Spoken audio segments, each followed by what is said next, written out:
এই মুহূর্তের সব থেকে বড় খবরের দিকে নজর রাখতেই হয়, কারণ 2026-এ রয়েছে পশ্চিমবঙ্গে বিধানসভা নির্বাচন। আর তার আগে বড় কর্মসূচি পশ্চিমবঙ্গে বঙ্গ বিজেপির। 26-এর আগে বাংলায় যোগীর উপস্থিতিতে 5 লক্ষ কণ্ঠে গীতা পাঠের কর্মসূচি এবার হাতে নিল বঙ্গ বিজেপি। ব্রিগেডেই হবে এই গীতা পাঠ কর্মসূচি, যেখানে মোট 7 রাজ্যের বিজেপি শাসিত 7 রাজ্যের মুখ্যমন্ত্রীরা উপস্থিত থাকবেন। 7ই ডিসেম্বর এই গীতা কর্মসূচি অংশগ্রহণ করবে 7 রাজ্যের মুখ্যমন্ত্রীরা। 7ই ডিসেম্বর হতে চলেছে এই পাঠ কর্মসূচি, এমনটাই এই মুহূর্তে জানা গেছে বঙ্গ বিজেপির পক্ষ থেকে। অর্থাৎ 2026-এর বিধানসভা নির্বাচনের যে ঢাকে কাঠি পড়ে গেল তা কিন্তু নিঃসন্দেহে বলা যায়।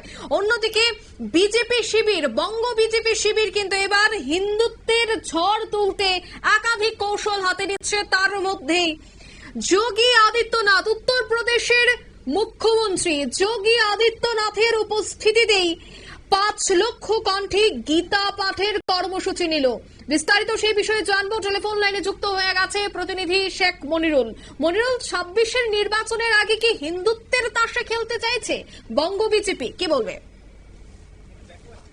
26-এর যে বিধানসভা ভোট, সেই বিধানসভা ভোটের আগেই অর্থাৎ ডিসেম্বর মাসেই বাংলা জুড়ে কিন্তু যে হিন্দুত্বের ঝড়, সেই হিন্দুত্বের ঝড় তুলে ধরতে দীনদয়াল উপাধ্যায় মার্গ বা বিজেপির কেন্দ্রীয় কমিটি কিন্তু একটা বড় পরিকল্পনা নিয়েছে বলে এই মুহূর্তে বিজেপি সূত্রের খবর। যেটা জানা যাচ্ছে যে আগামী 7ই ডিসেম্বর কলকাতায় ব্রিগেডে একটি 7 লক্ষ মানুষের সমাবেশ করে সেখানে গীতা পাঠের কর্মসূচি নিয়েছে বিজেপির নেতারা। যদিও বিজেপির নেতারা এটা সামনাসামনি না করে তারা সনাতনী সংস্কৃতি সংসদ নামে একটি সংগঠনের নামে এই কর্মসূচি পালন করার একটা কৌশল তারা দিয়েছে। 18ই আগস্ট বাংলায় সব থেকে বড় এবং ভারতের সব থেকে বড় গীতা পাঠের যে কর্মসূচি, সেই কর্মসূচি নিয়েছে বিজেপির নেতারা। সেখানে যোগী আদিত্যনাথ সহ বিজেপির 7 রাজ্যের মুখ্যমন্ত্রীদের সেই গীতা পাঠের অনুষ্ঠানে আমন্ত্রণ জানানো হবে। মঞ্চে শুধুমাত্র বাছাই করা কয়েকজন সাধু সন্ত এবং বিজেপির কয়েকজন কেন্দ্রীয় মন্ত্রী এবং সেই সঙ্গে 7 রাজ্যের বিজেপির মুখ্যমন্ত্রীরা সেই গীতা পাঠের যে মঞ্চ, সেই মঞ্চে তারা গীতা পাঠ করবেন বলে এখনো পর্যন্ত দিল্লি সূত্রের খবর। তবে প্রথম যে বৈঠকটা, সেই বৈঠকটা কলকাতাতেই হচ্ছে এই কর্মসূচির। আগামী 18ই আগস্ট কলকাতায় প্রথম এই বৈঠক। এই কর্মসূচি কে কে পাবে, কর্মসূচির দায়িত্বে কারা কারা থাকবে, সেই মর্মে একটি বৈঠক হতে চলেছে। প্রথম বৈঠক হচ্ছে 18ই আগস্ট কলকাতায়। এবং এই যে পুরো কর্মসূচি, সেই কর্মসূচির জন্য এই সনাতনী সংস্কৃতি সংসদ প্রায় 10 কোটি টাকা তারা বাজেট দিয়েছে। পশ্চিমবঙ্গ জুড়ে পুজোর পরেই 100টি গেট তৈরি করা হবে এবং 100টি গেট যেখানে তৈরি হবে পশ্চিমবঙ্গের যে এরিয়ায় তৈরি হবে, সেই এরিয়ায় অন্তত 5 কিলোমিটার গেরুয়া পতাকা দিয়ে কিন্তু মুড়ে ফেলা হবে।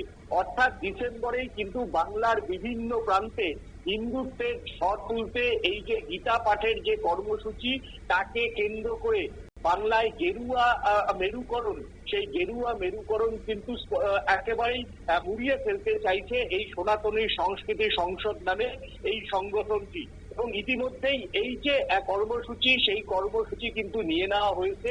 এই সনাতনী সংস্কৃতি সংসদের পিছন থেকে বেশ কয়েকজন সংঘ পরিবারের উচ্চ নেতারা কিন্তু ইতিমধ্যেই কিন্তু বিভিন্ন তারা বৈঠক কিন্তু কলকাতায় করেছেন এবং তারা কিন্তু এর প্রস্তুতি কিন্তু ইতিমধ্যেই জেলায় জেলায় তারা শুরু করে দিতে পারেন আগামী 2-1 দিনের মধ্যে, এমনটাই কিন্তু দিল্লি সূত্রের খবর। তবে 5 লক্ষ লোকের সমাবেশ যাতা কথা নয় ব্রিগেডে। বিজেপির যে যে সভ্য সমর্থক বা বিজেপির যে লোকবল, সেই লোকবলে ব্রিগেডে 5 লক্ষ লোক কিন্তু নিয়ে আসা, কিন্তু এটা কিন্তু এই সনাতনী সংস্কৃতি সংসদ এবং পিছন থেকে সাপোর্ট দেওয়া বিজেপি নেতাদের কাছে কিন্তু চ্যালেঞ্জ।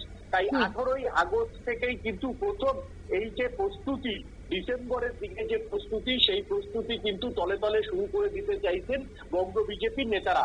তবে বঙ্গ বিজেপির কোনো রাজ্য স্তরের প্রথম সারির মুখ কিন্তু সামনাসামনি এই অনুষ্ঠানে আসবে না, বরঞ্চ বাংলায় যে মমতা বিরোধী যে সমস্ত সাধু সন্তরা রয়েছে তারাই কিন্তু মূলত জেলায় জেলায় ঘুরে এই কর্মসূচি বাস্তবায়িত করার কিন্তু জন্য তারাই উদ্যোগ নেবে।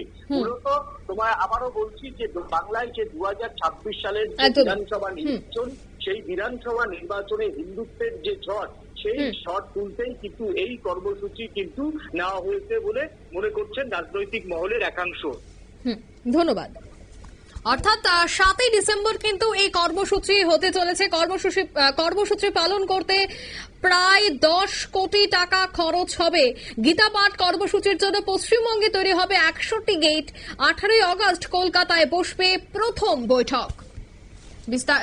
নিয়ে নিচ্ছে ছোট্ট একটি বিজ্ঞাপন বিরতি, সঙ্গে থাকুন।